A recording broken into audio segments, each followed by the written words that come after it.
రాష్ట్రం బాగుండాలంటే చంద్రబాబు పాలన మళ్లీ రావాలని నటుడు నారా రోహిత్ అన్నారు.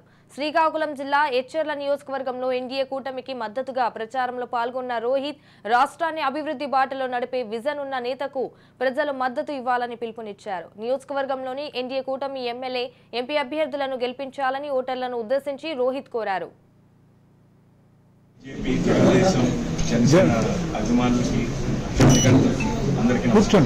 రాష్ట్ర భవిష్యత్తు కోసం తెలుగుదేశం, బీజేపీ, జనసేన అన్ని కలిసి ఒక ఎన్డీఏ కూటమిగా ముందుకు వస్తుంది.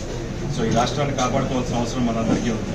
సో మీరు తప్పకుండా ఎమ్మెల్యేకి కమ్యూన్ గుర్తుకి, అలాగే ఎంపీకి సైకిల్ గుర్తుకి ఒకటి గెలిపించాలి. భవిష్యత్తు బాగుండాలంటే చంద్రబాబు నాయుడు గారు మళ్ళీ ముఖ్యమంత్రి అవ్వాలి. సో మీరందరూ ఈ 10 రోజులు కృషి చేసి చంద్రబాబు గారిని మళ్ళీ ముఖ్యమంత్రి చేయాల్సిన బాధ్యత మనకు. ఈ రాష్ట్రాన్ని కాపాడుకోవాలి.